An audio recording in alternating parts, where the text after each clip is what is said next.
$89,675.21. Is there a motion to approve the consent agenda? Motion to approve consent agenda. Second. Have a motion by Sherman, second by Winters to approve the consent agenda. Is there any further discussion? Please call the vote. Sherman? Yes. Winters? Yes. Hamilton? Yes. Stelling? Yes. Wallace? Yes. Hannaford? Yes. Martin?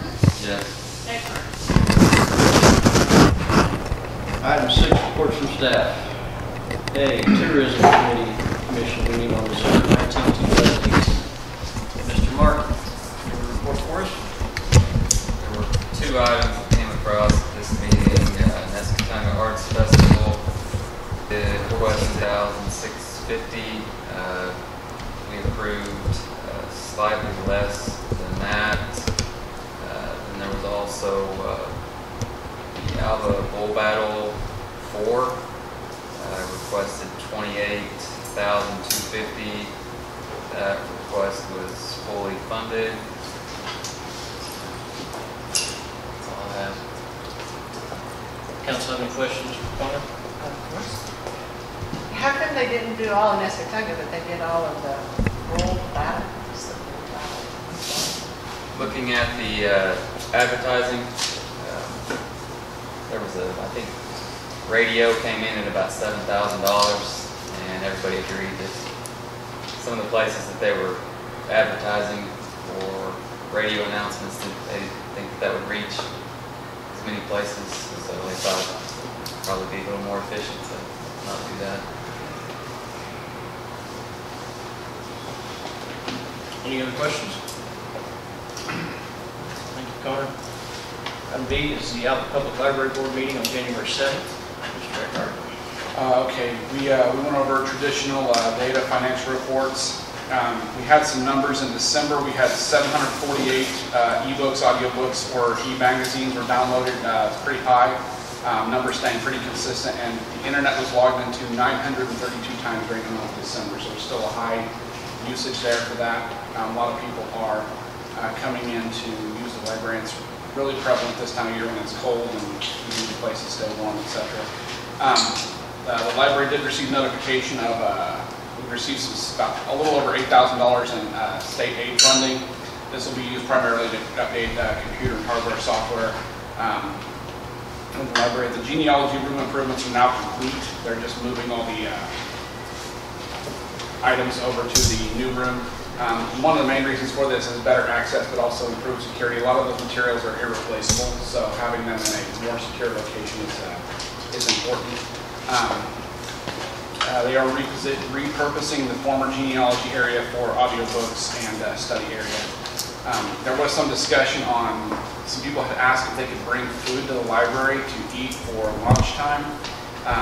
This was something that was discussed, and they suggested a time, but it's something that would be, guidelines would be developed and stuff before we announce to the public. It's something we kind of have to vote on and approve as a basic policy.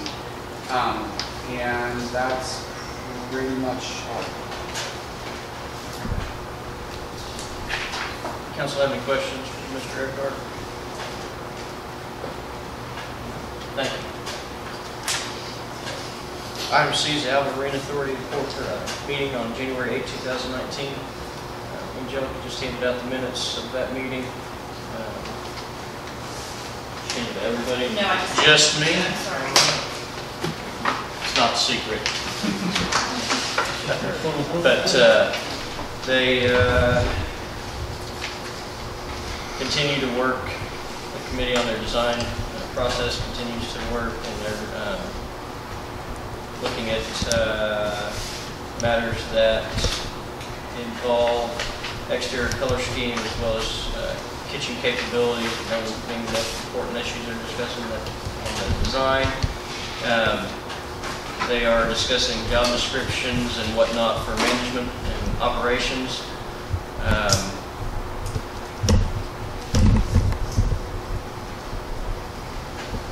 Making sure they're in compliance with the IRS requirements for filing regulations. And looks like about it. I know they're still moving forward. it's kind of been a slower process than anybody anticipated, but they're still moving forward. And continue to make progress. It's not that they're hitting a lot of setbacks. It's just taking some time.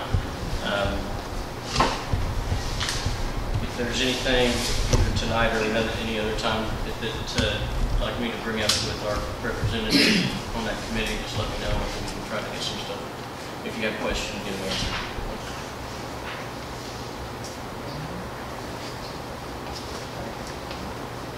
Any questions? Item D is a special Alva Planning Commission meeting on January 8, 2019. That meeting was to, let's see, Mary. I always forget. Sorry. I can't believe I forget you. Discussion and action on the recommendation of 2 at-large members, and we voted to, and you'll see this later on, we'll vote to bring them in. Kelly Schrock and Jeff Mates. Both of them have a lot of experience in this area, and so they're going to be on the land use task force. And then the other thing that we discussed at great length was the Young Street 6 housing addition. Our ordinance does not allow what they're planning on doing, and so we'll have more discussion tonight. And Joe Don has some other things that he's going to bring up. And we didn't get to really let them talk because it was a special meeting, and so we're going to do it. There were a lot of people there. I kind of anticipated some of them being here this evening.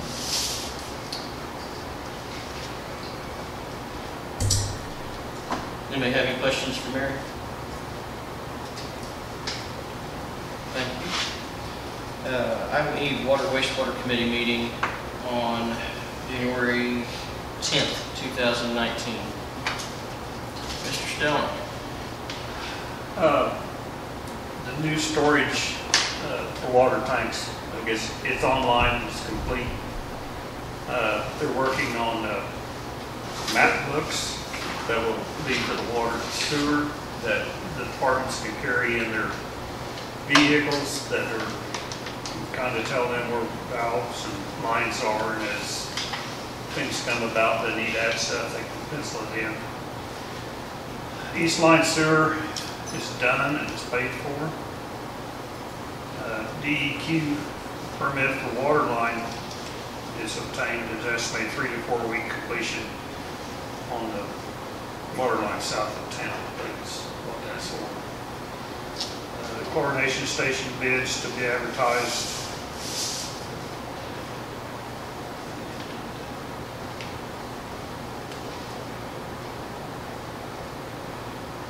I'm trying to read my notes.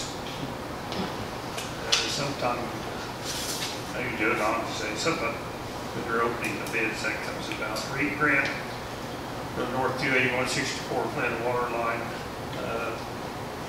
We came in at like $55,000. Water wells rehab cost higher than what we expected. Engineer estimated $24,000 a well. If everything needs to be done, there are 13 in use right now, and sometime, I guess in the summer, we bring 18 online. There's 28 total wells. There's going to be a plan of action to be put together by March as to how to stage that out and to do that. Still working on the wellhead production plan. Needs to be adopted. Projects ahead. Skyline sewer lift. That's going to be worked on after they do the south water line. And a booster pump for the 14th Street water tank is scheduled to be done sometime. That's and just so you know, the chlorination station bid opening will be February 5th. Does council have any questions? Thank you, sir. Next item is the Alva Regional Airport Commission meeting on January 14th, 2019. In addition to our regular business, we did hear a presentation for engineering report for our projects that are going on at the airport.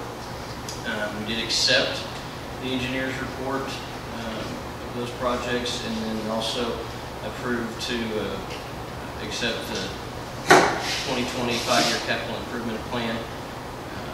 That was part of all that presentation.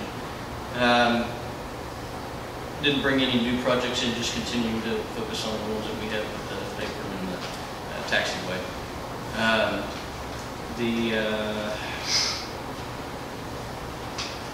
We appointed 2 commission members, myself and Paul Kinsey, to serve on a request for qualifications committee to select the airport engineering consultants that will retain for the next 5 years.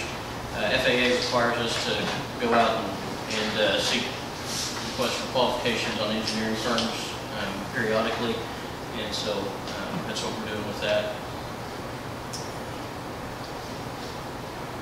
We did vote to also have an upcharge for fuel if people are having full service. So if they fill their own plane, then they're going to pay a regular price. If they have us fill for them off the truck, then it'll be an upcharge for them. I think it was 10 cents, 20 cents.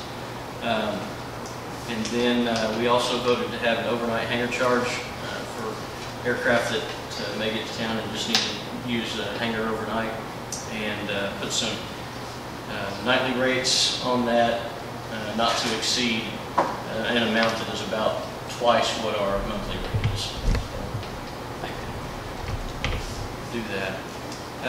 It was pretty routine other than those things. And I'm happy to answer any questions if anybody has any. Next item is the Alva Hospital Authority meeting on January 15, 2019. Dr. Hannaford. I'll just hit the highlights from our CEO report.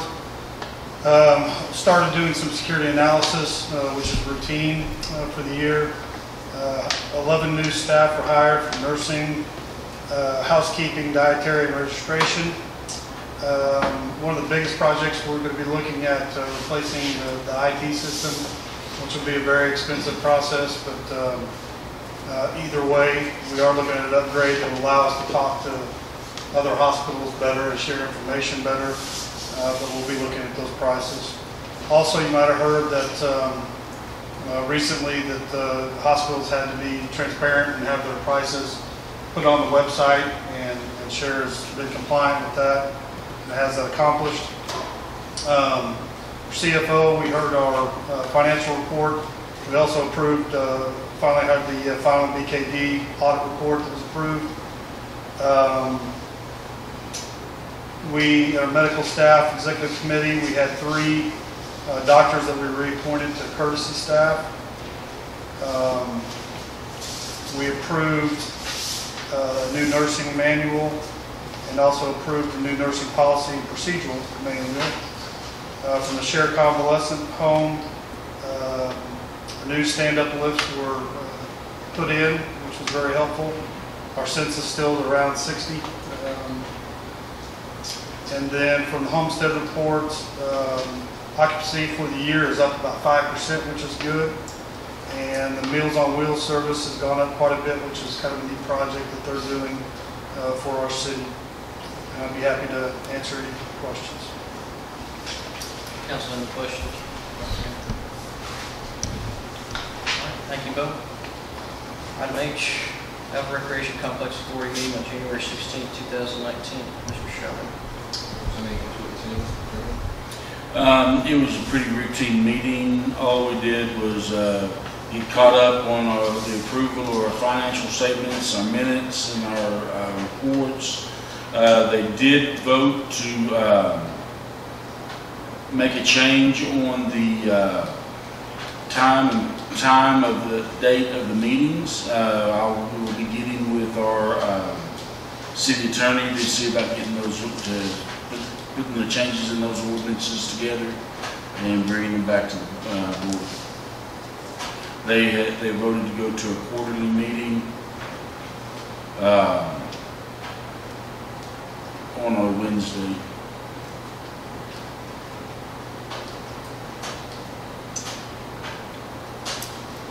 Does council have any questions?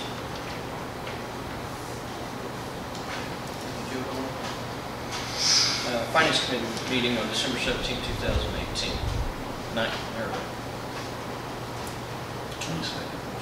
Should that be today's meeting? Yes, today's Yep. meeting. Okay. Sorry. Dr. Hannaford? Talked quite a bit about our financial report. We reviewed inside claims, some large claims. Our debt service in the general fund, a little over 9,000. Our bulk fuel, almost 10,000. Street and alley, a little over 9,000 for concrete.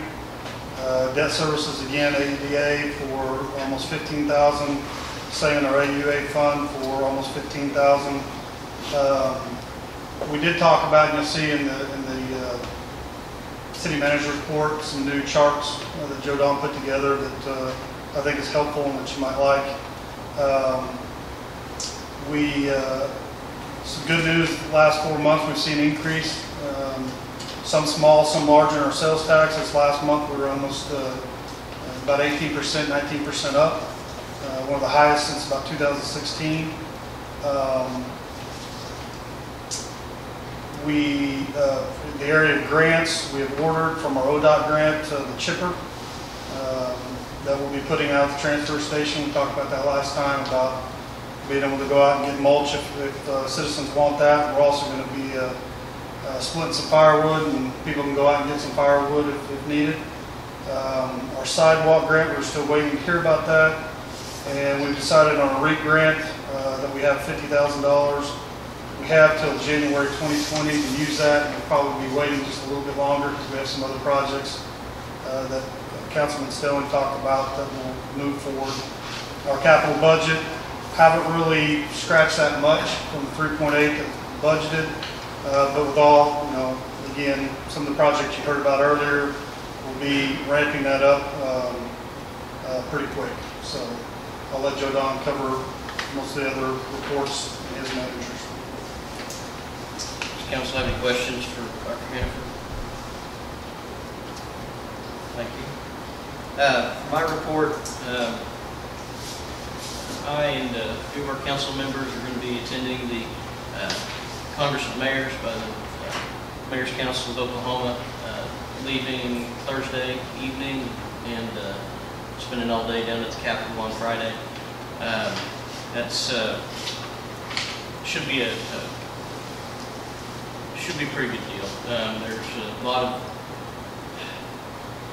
issues, and we'll email out the resolutions and whatnot that will be discussed there, but everything from infrastructure to municipal finance to all kinds of issues we're going to be talking about, and what we would like, along with our colleagues in other communities, to see the state do on behalf of our cities with their policy measures. Like I said, that's coming up this week. I did have an opportunity to, and have a couple opportunities coming up, but, or at least one anyway, to speak to some local groups about how things are going in the city, and I talked to a PEO chapter the end of last week. Thank you, Mary, for the invitation. And I'll be speaking with the Kiwanis Club tomorrow. So it's always fun for a Rotarian to go to the Kiwanis Club. You're welcome, you and open arms. But they don't take it easy on me. And I just want to, on camera, say that healthsnacks.net came out with their city rankings for the state of Oklahoma, and we ranked very well in many categories. And so I'm just going to tell you, starting with our lowest ranking that they published was a number 7, or that I choose to state, but a number 7 best city to live in the state of Oklahoma, and that's a combined of everything that's going on here. We're safe. Our average income is relatively high, compared to average. Our home prices are relatively low, and our other costs of living are about in that same area, with a lot of different things to do. So number 7, best place to live in the state of Oklahoma. Number 3, safest city in terms of violent crime, assaults, break-ins, murders, all those things. We were the number 3 safest city in the state. Number 2, lowest unemployment, double-edged sword. It's good that our people are working, but sometimes it's hard to find help if you're a business owner. So, but number 2, lowest unemployment, and we are the number 1 most affordable city in terms of the average housing income, or average cost for a home compared to the average annual income. So we did very well on those reports when they came out, and so we can talk later if you want more information.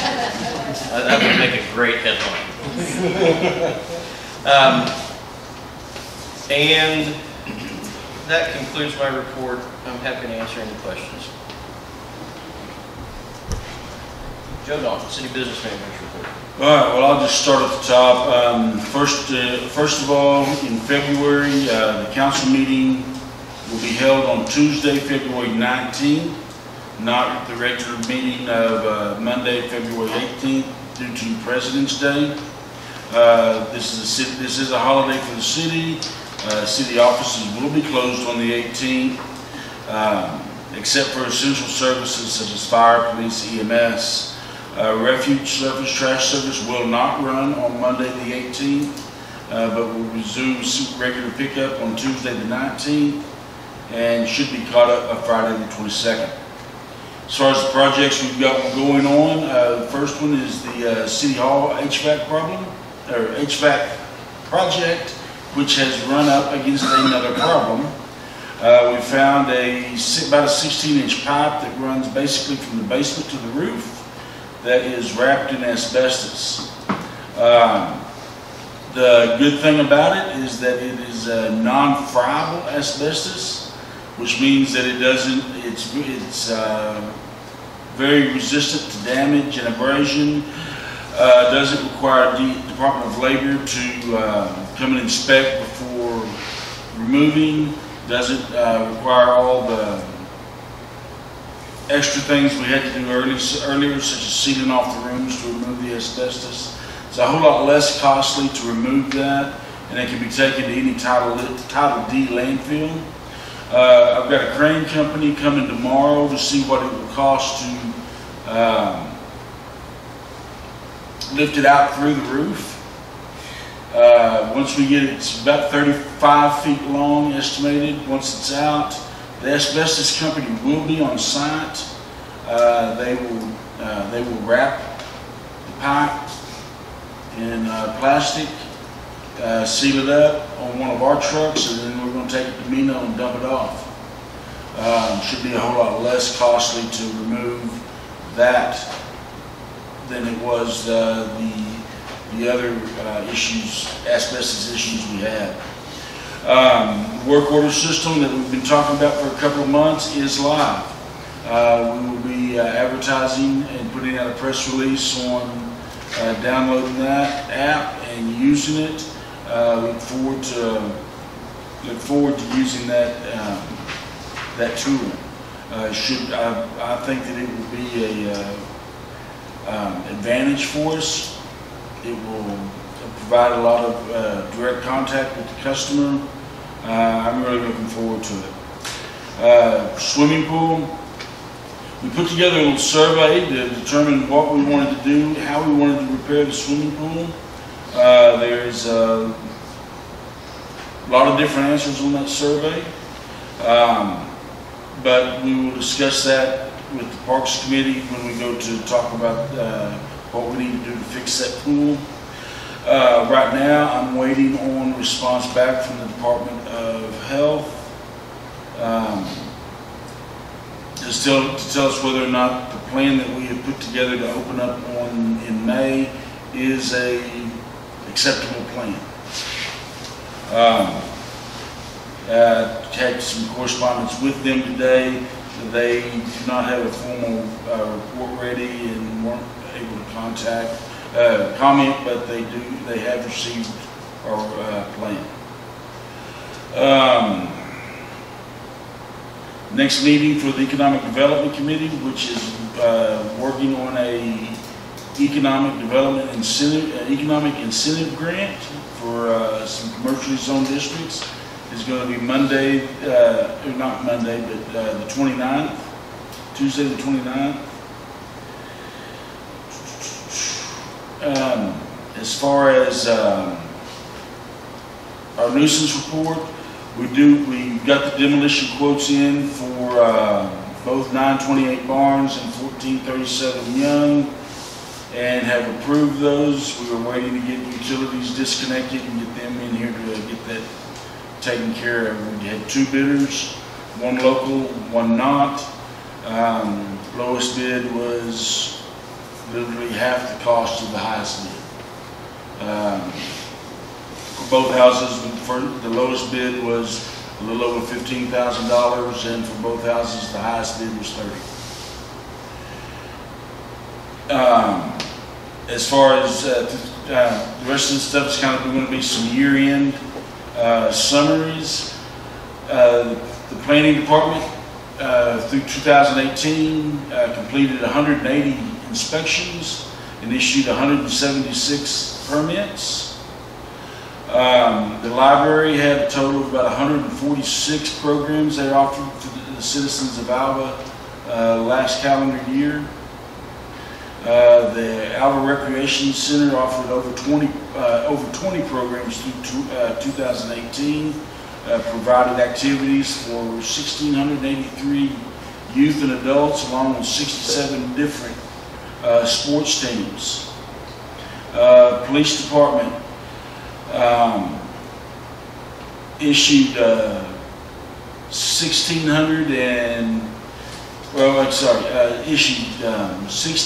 accident tickets compared to 83 last year, wrote 586 citations compared to 254 last year,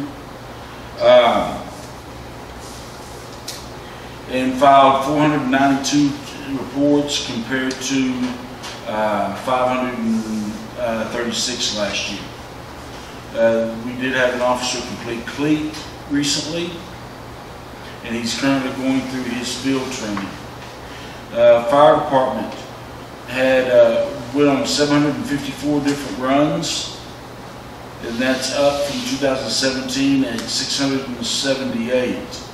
They tested 336 fire hydrants and washed and hydrostatic tested approximately 2.5 miles of fire hose. The annual pump testing for engine 1, 2, and the ladder truck was completed during 2018. All passed inspections and were recertified. We had 32 firefighters complete 63 hours of training in various classes, with 7 volunteers completing 104 hours of training to obtain their Firefighter 1 certification. Emergency EMS went on 1,052 runs. That is up from 2017 at 936. They had 1,123 transports compared to 1,031 last year, and they treated 1,054 patients compared to 943 last year. All of the EMS have gone through training for courses such as trauma education, medic life training, BNSF hazmat, and cardiac emergencies. Financial report. This report's through the December 30, it's unaudited through December 31, 2018. The general fund had a negative month-to-date cash flow of $65,487 and a negative year-to-date cash flow of $841,000. There were no transfers into this fund at December 2018. The general fund is slated to have about $2.1 million in transfers for the 2018-2019 budget year. The Alva Utility Authority month-to-date cash flow has a positive $161,633. Year-to-date cash flow positive $375,544.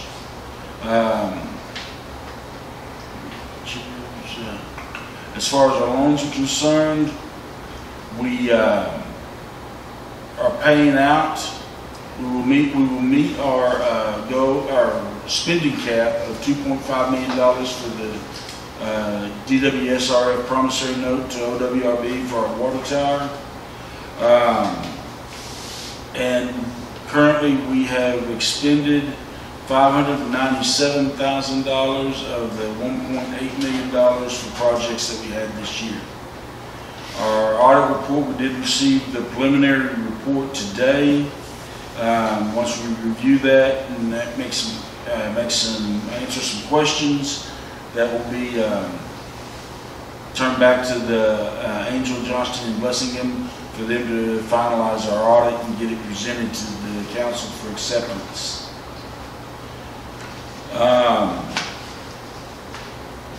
See, Bo talked about the sales tax, our utility billing.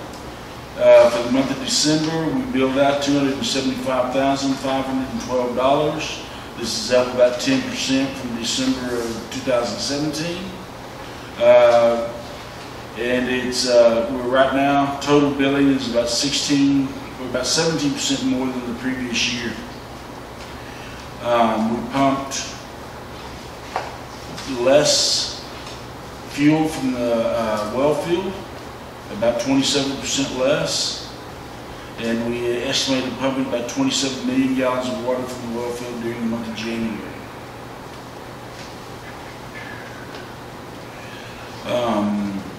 That would be my, one more thing.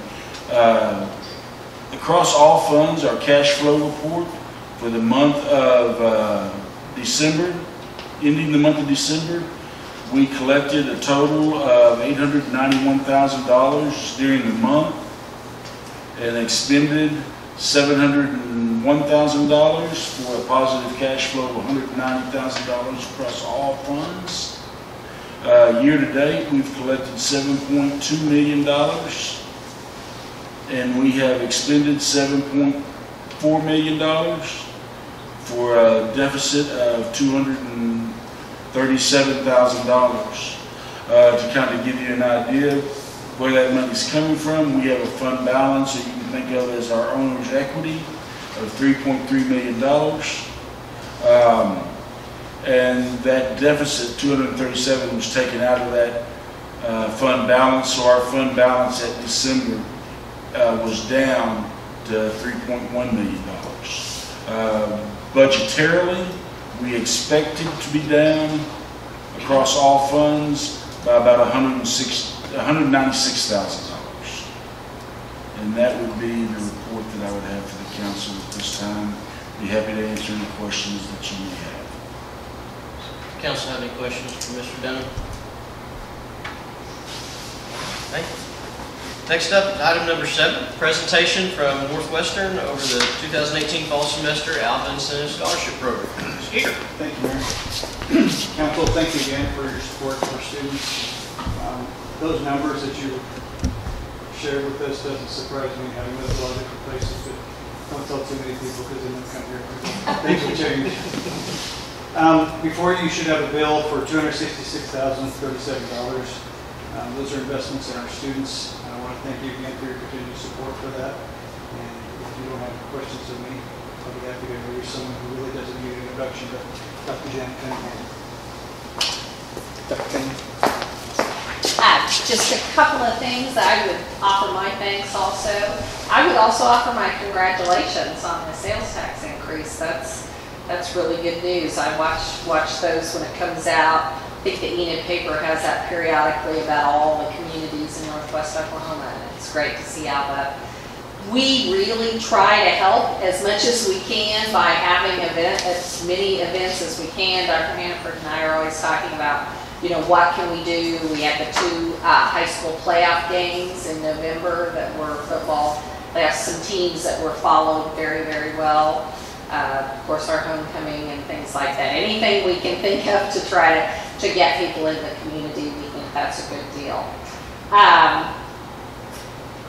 Again, just talking about the sales tax incentive, it's just so critical that that continue as the state appropriations have gone down and tuition and fees have had to go up. We've really tried to be, you know, carry out our fiduciary responsibility on making sure that we keep those funds, you know, going for a long, long time and not spend down more than that fund can handle. I think this amount this year is very similar to last year, even though we did have tuition and fees increase, and actually an increase in our freshman class. Our overall enrollment was down just a little bit, much less than a lot of our counterparts across the state. And one thing that we're really excited about is that our fall to spring retention, which we're just, you know, we've been in school just a little over a week, looks to be that it's going to be one of the highest we've had, and it's going to be about 82%, which, you know, we wish it were 100, obviously, but 82% compared to last year of about 78, 79. And that, if you compare it to the freshman class last year, that's about 10 additional students that retained from fall to spring. And when you're the size school we are, 10 students means a lot, and we work very hard to keep that increasing. Ranger Preview was really good this year, very comparable to last year, so that speaks well for the freshman class. We've asked the high school or the superintendent's office to provide us some numbers of their classes, and it looks, just a quick look that I did this afternoon, it looks like those classes kind of go up and down a little bit, like there's 80s and then 70s and then 80s and so on. We're hoping to be able to do that for a lot of our surrounding communities to see what the potential for class sizes will be in the future. We have a Spring Showcase coming up, which is another smaller event, kind of like Ranger Preview that we have in the spring, that addresses both transfer students and potential freshmen, so we'll be looking at that. Just another couple of sidelines too. If you'll notice, Fine Arts, which I think is one of the prettiest buildings on campus, we didn't have Christmas lights on this year. That's because that building is having a lot of work done to the exterior of it.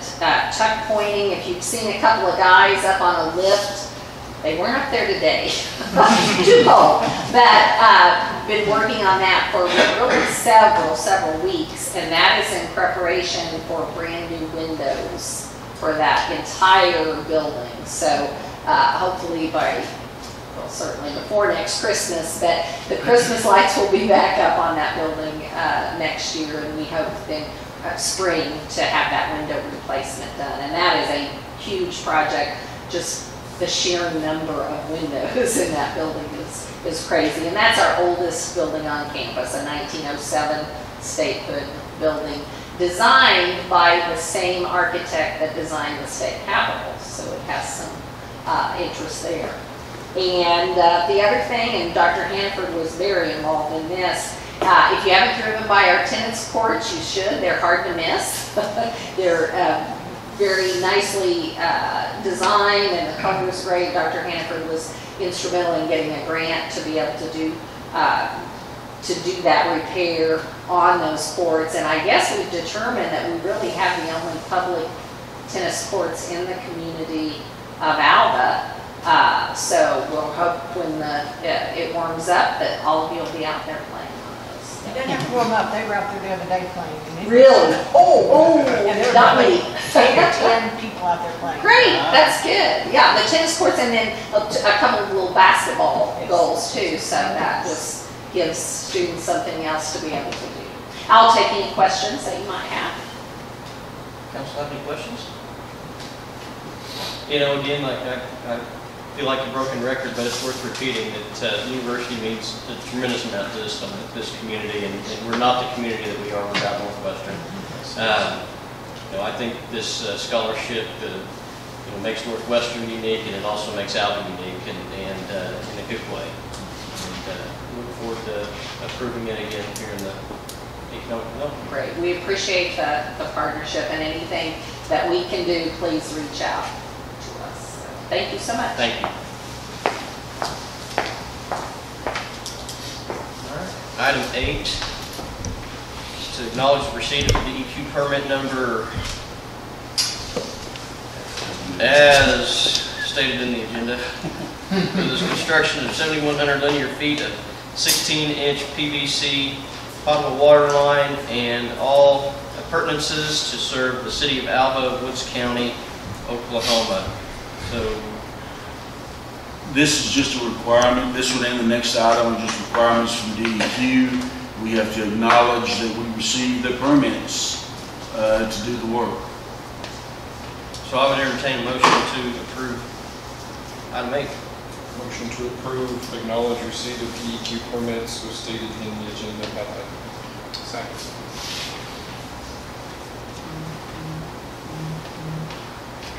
Have a motion by Mr. Sherman, second by Mr. Eckhart to acknowledge the receipt of DEQ permit number as stated for construction of 7,100 linear feet of 16-inch PVC potable water line and all appurtenances to serve the city of Alva, Woods County, Oklahoma. Is there any further discussion? Please call the vote. Sherman? Yes. Eckhart? Yes. Winters? Yes. Wallace? Yes. Martin? Yes. Hannaford? Yes. Stelling? Yes. Hamilton? Yes.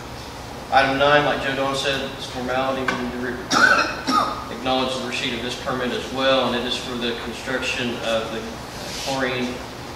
chlorination station out at the well park, or the well field.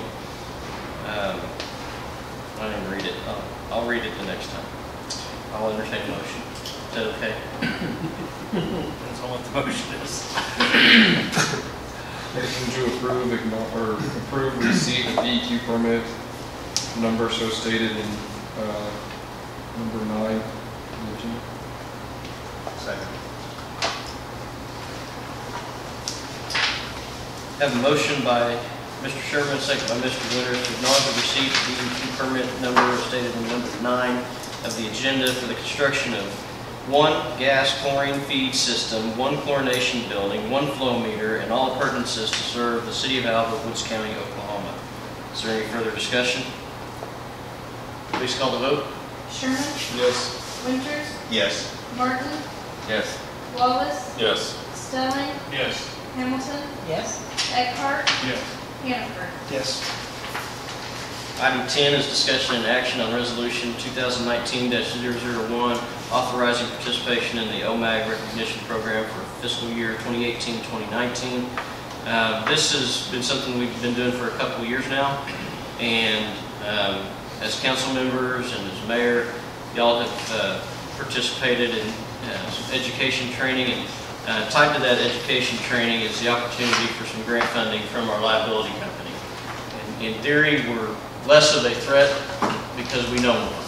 And so because of that, they're going to give us a $6,000 grant, and this item is to continue participation in that grant to be able to get the award.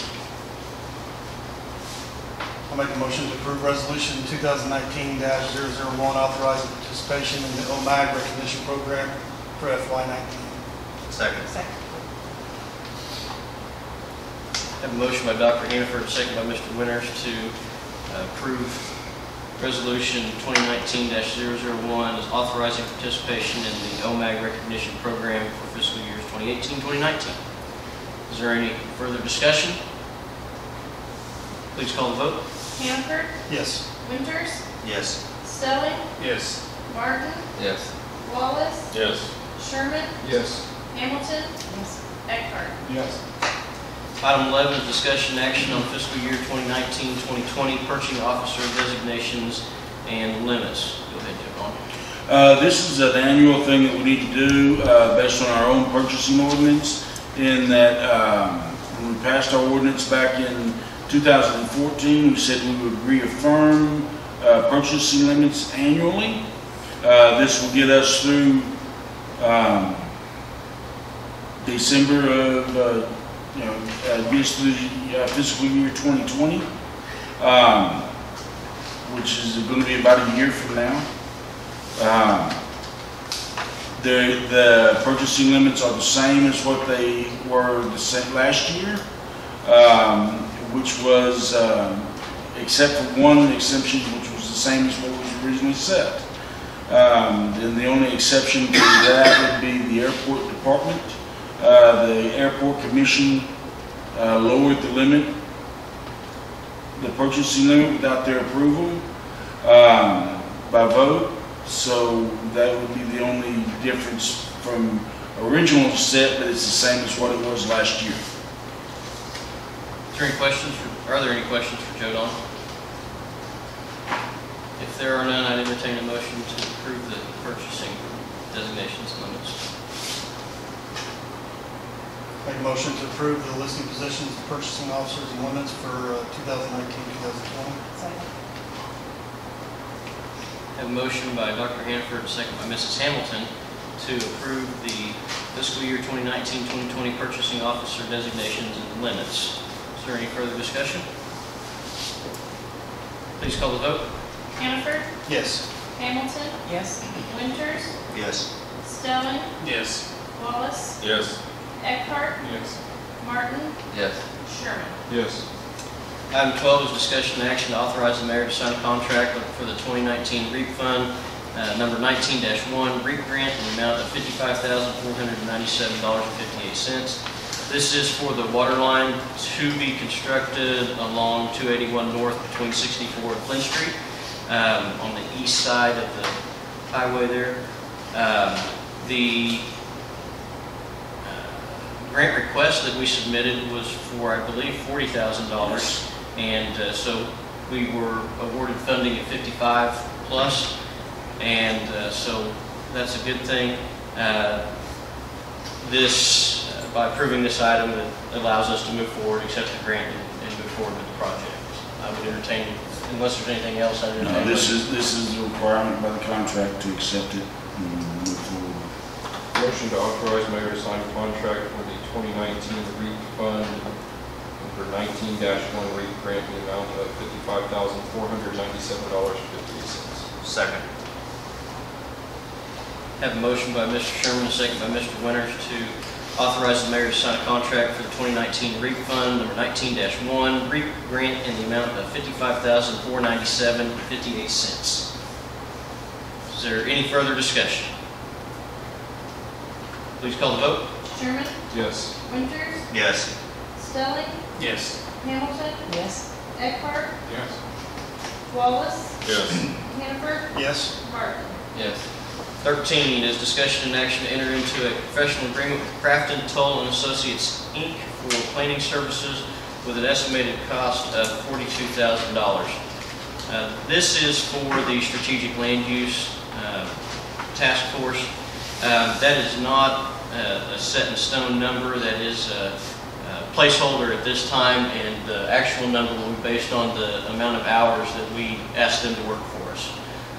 So if we need them, this agreement allows us to have access to them for those zoning purposes and professional consultation.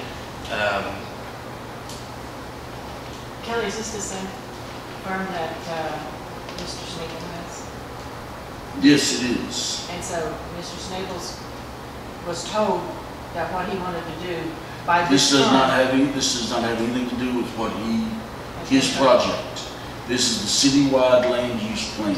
And they are going to help walk us through that, making the use of our strategic land use plan a comprehensive plan. It has nothing to do with Mr. Snable's direct. Or anybody that wants to build something. It does not have anything to do with it. Well, individually right now, ultimately it will affect everybody that has to do that. Right. But it is not related back to that agenda item. And that have they we was used these discussing. guys before? We have not used them. They are a very reputable firm in the state. They have done a lot of planning. They were, the group that came in and recommended our process for moving forward with the Strategic Land Use Committee back, in November? Yeah. They came to town in November and talked to our planning commission at that time. That helps pay the committee members too. Huh? That figure helps pay the committee members too. The committee members work. They volunteered. It is, and I will say, if you look toward the end of that agreement, Exhibit B does have their standard hourly rate. So, you know, Mark Seibold, who's going to be working with us, is a senior planner. So you would be looking at $130 an hour if we were telling you.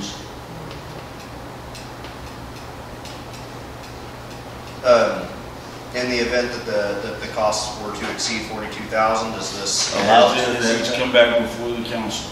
Anything goes over that 142,000, this is up to 142. No, 42. 42. 42. Oh yeah, I'm sorry, 42,000. This is up to $42,000. If it goes over that, it would come back? it would come back.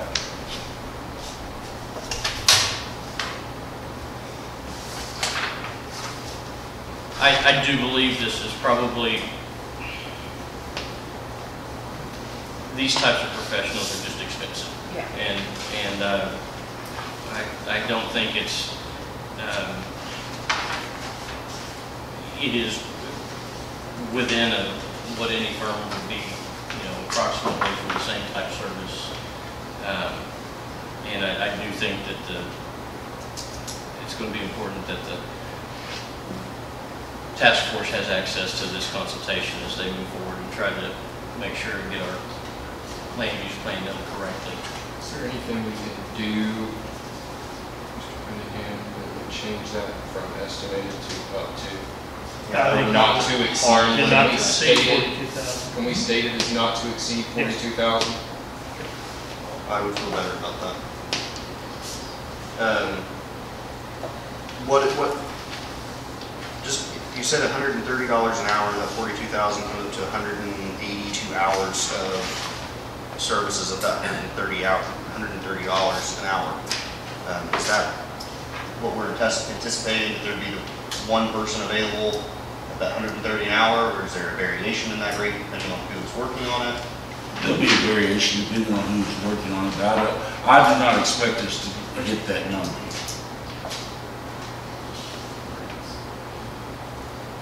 I don't either. Where's he come from? City? Tulsa. Tulsa. Let's pop travel time and everything. And we don't necessarily have to have him here. We can call, we'll need him to prepare some stuff for us, and we may need to present some stuff in person, but Probably the first meeting to get his. First meeting, yeah, and we're looking at the first meeting probably mid-February. Kind of getting on the, I've already kind of got on his calendar, and I'll get that out to all the board members, and we'll start, all the task force members, and once a firm date is set, I'll be getting with. So I've got a range of dates right now, and I'll be getting the task force members to see which one works best. Does he know it's a 1970 plan? You know, he's looked at our, he's been here, he's seen our plan, he has, been to our city on at least one occasion. I know we're gonna be looking at the project. I would anticipate him being here for the, kickoff meeting, which is the first meeting. I would anticipate him to be here, during any, at least at some of the public meetings that we'll have. Because there will be public meetings as far as town hall type meetings that we'll have. I would expect him to be here at least for some of those. I would expect him to be here for the policy development. And then the final presentation. Danny, you can see on page 89 in the packet is the hourly rates for the different people in the firm that may have services to us.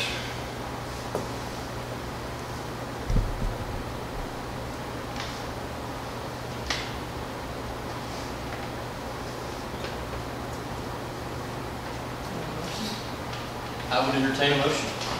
I would like the motion to enter into a professional agreement with Crafton Toll and Associates for planning services with an estimated cost up to and not exceeding $43,000. Second. Have a motion by Mrs. Hamilton, a second by Mr. Sherman to enter into a professional agreement with Crafton Toll and Associates, Inc. for planning services with an estimated cost and not to exceed $42,000. Is there any further discussion? Please call the vote. Hamilton, Yes. Sherman, Yes. Wallace, Yes. Stelling, Yes. Eckhart, Yes. Hannaford, Yes. Martin, Yes. Winters. Yes. Does it matter that it's not, you didn't word it the same way I Oh, I thought I did. It was close. I mean, And it not was to saying exceed. did. Yeah, it was close. he had the not to exceed. You said Yeah, up that's to and not to important, exceed. up He to. just said and not to exceed. It's fine. Exceed. Okay, I'm sorry. I wrote down not to exceed, so Yeah, that's what I up said. to. Okay. Sorry, I just. Item 14 is discussion action on the appointment of 2 at-large members to the Land Use Task Force. As Mary said in her report, the Planning Commission approved the appointment of Kelly Schrock and Jeff Mapes. Both have knowledge of zoning requirements, more so than many people I know. Mr. Schrock was very interested in doing it. He contacted me a number of times. Very interested in doing it. And then at the meeting, Jeff was sitting there and was being too quiet, so we asked him to do it, and he agreed with no hesitation. So, Does the land use task force have anything bearing on the Young Street 6 park? Nope. Correct. I just read something. Yeah, yeah. Council, can they be made both at the same time? This motion. Yes. I'll make a motion to approve the appointment of Kelly Schrock and Jeff May as 2 at-large members to the Land Use Task Force. second. Have a motion by Dr. Hannaford, second by Mrs. Hamilton to appoint Kelly Schrock and Jeff Mapes as the 2 at-large members to the Land Use Task Force. Is there any further discussion? Please call the vote. Hannaford, Yes. Hamilton, Yes. Stelling, Yes. Wallace, Yes. Sherman, Yes. Eckhart, Yes. Martin, Yes. Winters. Yes. The next item is discussion and action on the reappointment of members to the Alva Recreation Complex Board for a term ending October 2021. Chad Fisher and Shane Hansen have been serving on the Rec Park Board. I don't know what happened, but we missed our schedule, didn't pick it up when October rolled around, but their terms are an October term. They've continued to serve, and they are willing to continue to serve. And so I recommend and would entertain a motion to reappoint Mr. Fisher and Mr. Hansen. Motion to reappoint Chad Fisher and Mr. Shane Hansen to the Alva Recreation Complex Board for a term ending October 2021. Second. Okay. Have a motion by Mr. Sherman, a second by Mr. Winters to reappoint Chad Fisher and Shane Hansen to the Alva Recreation Complex Board for a term ending October 2021. Is there any further discussion? Please call the vote. Sherman, Yes. Winters, Yes. Eckhart, Yes. Martin, Yes. Hamilton, Yes. Hannaford, Yes. Wallace, Yes. Stelling. Yes. All right. Item 16 is discussion and action to enter into executive session pursuant to 25 OS 307B1 to discuss the annual evaluation of city business manager Joe Don Dunham. I'd entertain a motion.